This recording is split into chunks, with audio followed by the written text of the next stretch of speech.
Hey everybody, kind of exciting new addition to the channel here. I've never once had the chance to record a brand new hideout until today, and I picked what I think is probably their most exciting layout, and I can't wait to see what you think about this thing. Welcome everybody, Josh RV Nerd of Bish's RV here at my Coldwater, Michigan hometown superstore. This thing turned my head a little bit.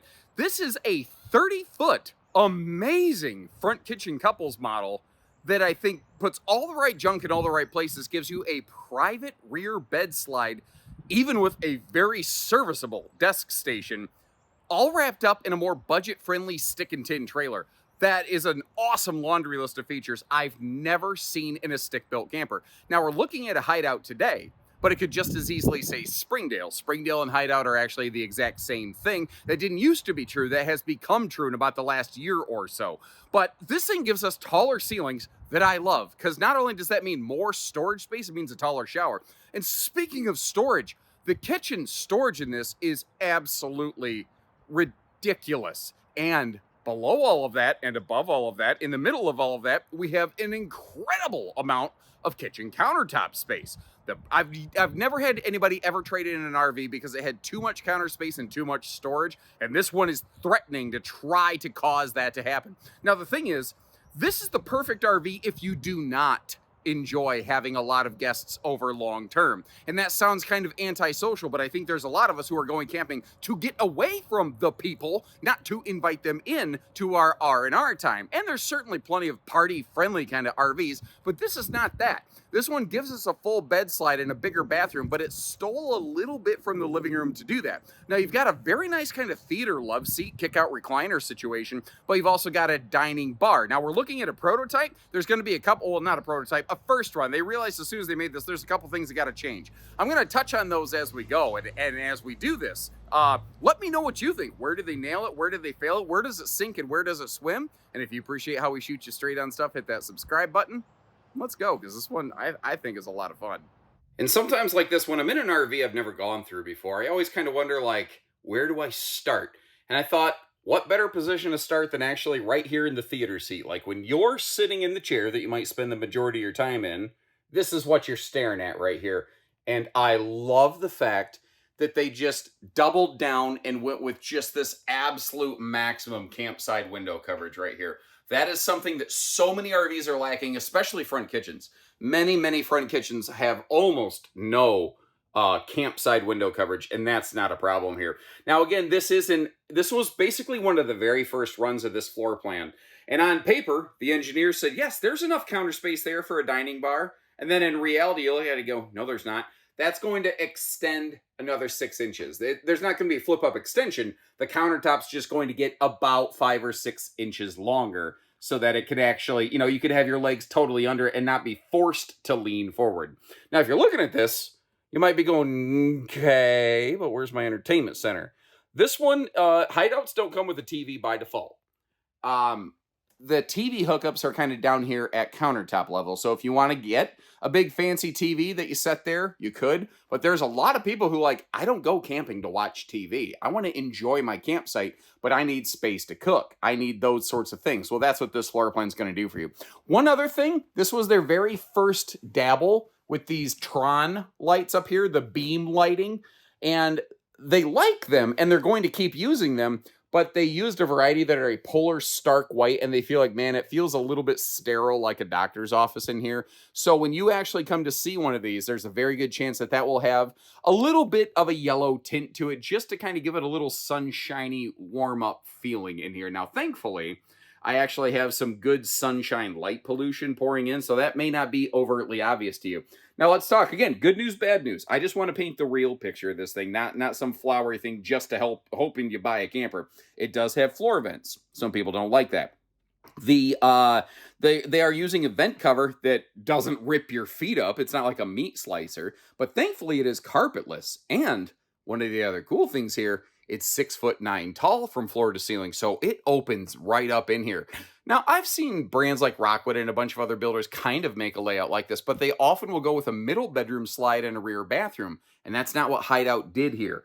They made it so that even if you do have some friends or guests over, it's still guest friendly because they don't have to walk through your bedroom to get to your bathroom. but look at the ridiculous amount of counter space in this thing. I this rivals the kitchen counter space that I've seen in some of the largest luxury fifth wheels. And any of these, because this is a stick-built camper, they could put the power outlets exactly where you want them, so that you don't have to try to source some weird long power cord coffee maker that has to extend the power cord up to the, like under the overhead cabinets. They actually put the outlets where it really matters. And look at the good chunks of functional counter space. Now, you may have noticed that there was a little bit of a level change by the where the countertops here meet. That was just something they didn't want to do that, but they kind of had to, because the countertop supplier basically cannot supply one giant flat level piece of counter. So they did have to have that little, 1.5 inch kind of level exchange. And look what they did with the front storage on this. I'm going to come back through in a minute and get all this open, but the cabinetry space in this is crazy. This is one of those 10 plus cubic foot 12 volt compressor fridges. So I think appropriately sized for an RV of this, type caliber. I do also take a look at the power out, the USB plugs right on the side of the refrigerator there, right next to the theater love seat. That is smart content. That was somebody using their dipstick, Jimmy. That was a person who had their head screwed on straight. You might be able to request a dinette instead of that theater seat. I think you could probably request a hide-a-bed if you don't prefer a theater seat. But I think theater seat's probably going to be the way that most people are going to want to take this RV home right here. Opinions could vary. I don't know. Well, let me ask you. If you were buying this for yourself, what seating situation would you prefer? Would you prefer theater? Would you prefer hide-a-bed? What would your pick be? And again, when you're standing here in the kitchen, you hear some crazy sound on your campsite. You can actually look right over there. Now, they had to sacrifice some overhead cabinet space to do it, but tell me, with all the kitchen space that we're about to look at, that you feel like you're really lacking on cabinet space or storage. I personally, I don't feel you are, but that's just my nerdy 2 cents, and it could be argued that I'm a biased party. So let's hear from you and what you have to say. And as we take a look at all the extra space here, diving into some extra details, this is all pocket screwed lumber core cabinetry. And again, they have gone with more of a love seat style kind of configuration here versus the population controlling fixed armrest. I don't dislike that. My wife would dislike that, but I tend to be more of a cuddler and a snuggler. But I'm also a human furnace, and I get rather smothery. I'm sure you can't imagine that being a thing with my kind of personality and my personal insecurities. But yep, that's true. But anyway, enough about my life. Remember how I said they really crushed the kitchen storage? This is what I'm talking about up here. Ladies and gentlemen, look at this. They had the taller ceiling, and with the shape of this RV, they were able basically to throw some shelves in those overhead cabinets to double your effective storage. But what if you have really tall stuff? Like you got a pitcher for some sweet tea from a friend's down south. Well, you need a taller shelf for that kind of thing. So they left you some opportunities there. I also appreciate how that stovetop actually does have an exhaust vent outside of the RV. Now there's 1, 2, 3, 4, 5 pretty good size full extension drawers in here. But little details I want to arm you with so you know how to shop.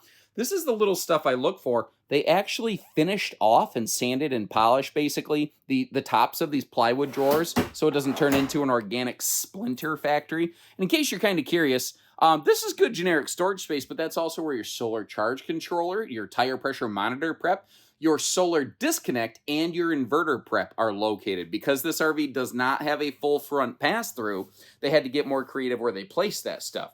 Now, not having a full front pass-through sucks for outside storage, but it rocks for inside storage. And if you are looking for a spot to put a wastebasket, well, you're not anymore. You found it. Good job. They don't do propane ovens. For some folks, that's a problem.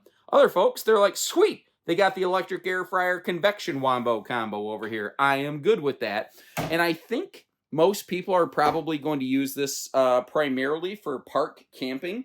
So overall, I think that actually makes sense. But for some people, they're not going to like that. And that's okay. That's why I point this stuff out so you can decide which way works best for you, you know. You might have noticed the storage under the countertop doesn't go all the way to the wall, from the window to the walls. We'll explain why that is when we get outside. Basically, they use that space outdoors instead of indoors. Working our way around here, the toilet and shower configuration is pretty straightforward. Like if I pop myself on the left side of the screen and I do my toilet selfie champion routine, you can see the space around that's fantastic. It's a simple step-in shower pan. It is a shower curtain, not a shower door. Again, at a more basic price point, series segmented kind of camper, that's what you get. And I was surprised. Even though it's a 6'9" floor to ceiling camper, usually I have plenty of room above my head when I stand in the shower. When I did that on this one, my scalp was just missing the ceiling panel, but technically I did still fit. Now, of course, it is the more basic 4-inch fart fan. They don't get into the big XL vent fans and anything like this. I'm at kind of a wonky angle to showcase the bathroom storage over here. So first of all, I just want to give you a little quick peek of this stuff closed up.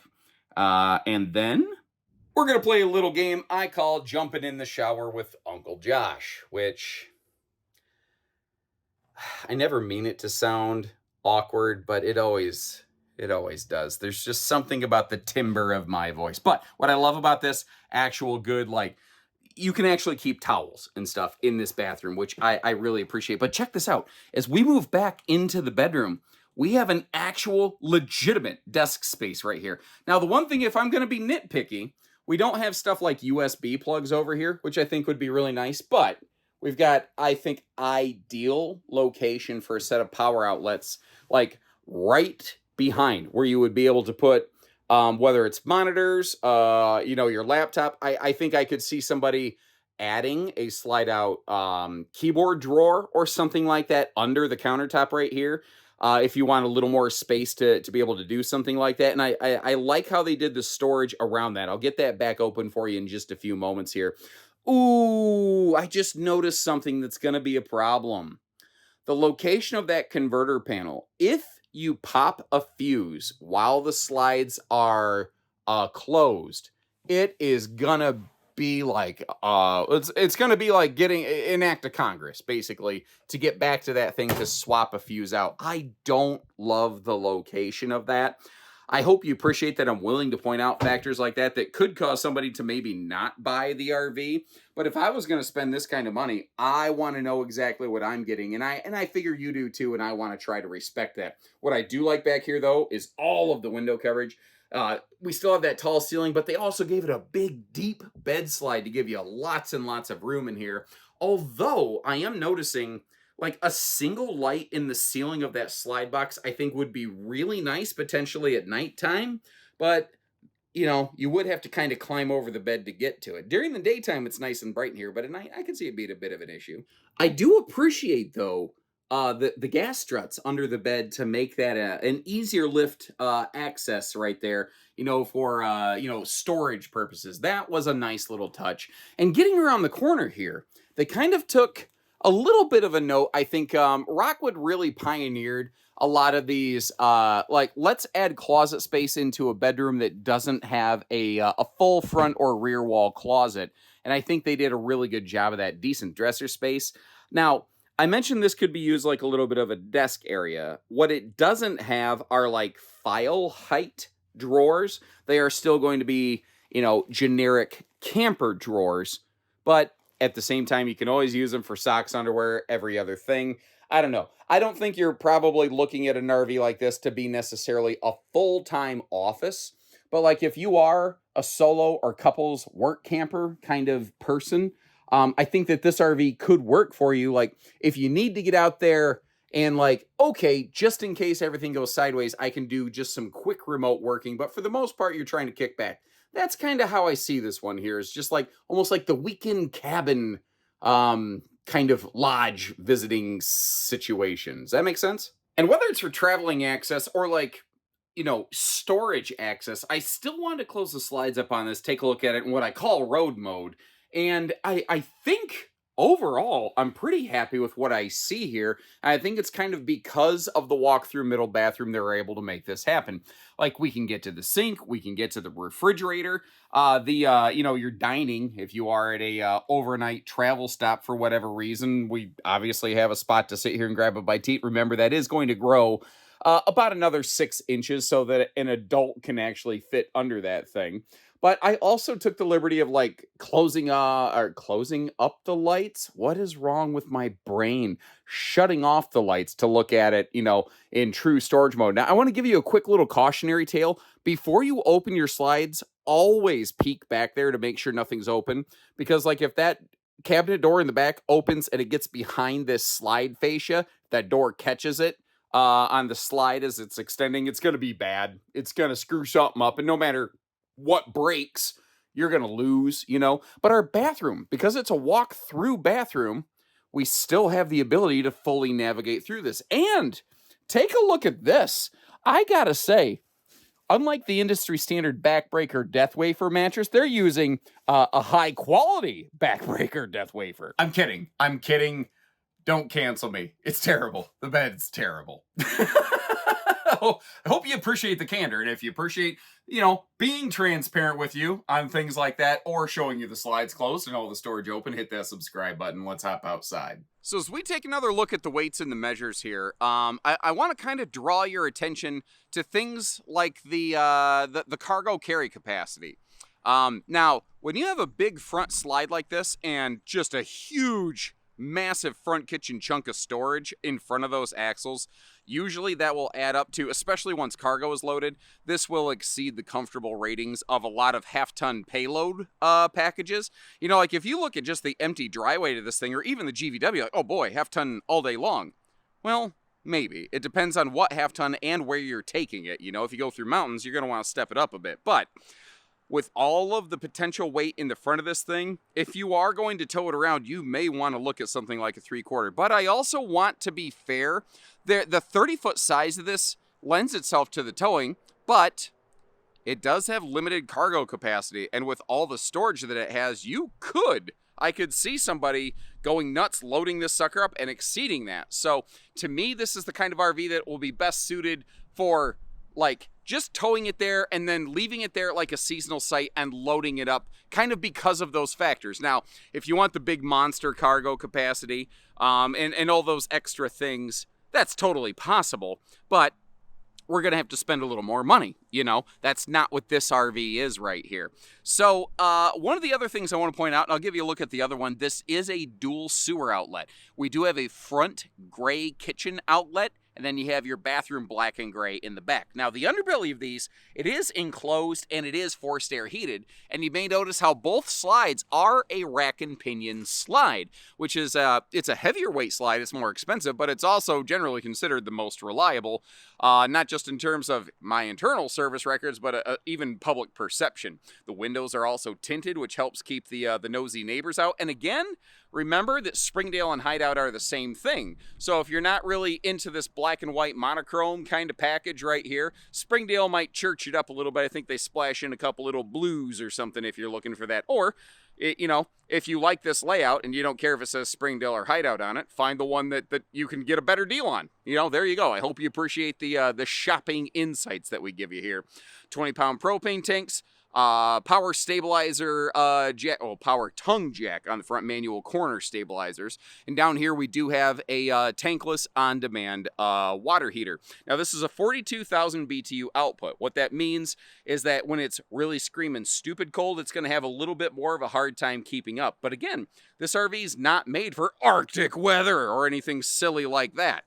So it's the kind of RV that in its appropriate seasonal use, that water heater, the weather package on this will do just fine. If you try to push it outside of that, that's when you're going to run into problems and you're going to be disappointed. The awning space on it's not terrible, I don't think. It does encompass this little mini camp kitchenette right here, which is kind of buried under that big extended countertop bar in an area that would otherwise be a little bit difficult to access. They bring this they open that space up on the outside in a way that's easier for you. Now, if you don't care about the griddle, take it out. It is factory standard. It's not an option to remove it, but the griddle could be removed. And then what you have is a galvanized rolled steel countertop that can basically slide open to you like a drawer, which is nice. Now, I'm not at a great angle to display it here, but our entry door is anti-slam. But what I love is that it's both anti-slam and has a magnet holdback. You can't really see it because it's black on black down there in that skirt metal. But it basically, it's not the kind of door that is easily slammed in the wind, and it's a door that will easily hold itself open. Now again, we are in a stick and tin camper. We are in a nice one, but it's still in that budget sensitive point. We don't have any kind of fancy pants tires. These are just generic import tires. But if you want a set of Goodyears, we can tire swap. Like if you want a set of Goodyears, if you want a ladder for that prep, if you want a camera for that prep, that's all easy stuff for us to do. You know, that's why it's all prepped that way. If those are concern points for you, let us know, and that's something that we can solve for very, very simply and non-invasively. Now, something that you can't easily see is when you're up here in the top level Springdale and Hideout, so not the Hideout Sport or the Springdale Classic, but they're the big brother of the family. It will have the 220 watt factory solar package with the 30 amp Victron MPPT controller. And if you don't know what that means, it is a bigger solar panel and a better charge controller with more capacity than what most stick and tin brands will even dream of using. So where they use hardware, they use pretty good hardware in that regard. But I always like to be fair. I like to tell you the good with the bad. Like a lot of front kitchens, this one does struggle with painfully limited outside storage compartment space. Basically, under your bed, under the headboard area of your bed, you got a big chunk of storage right there. And in terms of outside storage, that's all, folks. That's all she wrote right there. Kind of like Angela Lansbury wrote Murder, because Murder, she wrote. Does anybody even know what I'm talking about? Good God, I'm getting old and my references are getting dumber and dumber. You know what I mean? By the way, black tank flush and outside utility shower. My stupid aging references kind of remind me of, like, I used to watch Dennis Miller, and he would make all these old references, and I had no idea what he was talking about. And now I'm realizing I'm becoming that guy. What do you think, guys? You know, I'm always on the hunt, always trying to bring something new and fresh and exciting to the channel, because I think just like you, I get tired of seeing the same things every day. And when I see something like this, I'm like, okay, I've never seen exactly that before. I'm putting the camera on that. If there's a model within the Springdale or Hideout family you want me to hunt down, let me know, and I will do my best to make that happen. Ooh, hello, sunshine. You are bright, but I am loving you. When you're ready, we're ready. Of course, I'll leave you links in the description to double check for pricing and availability. And short of that, take care, stay safe, have fun, and happy camping, everyone.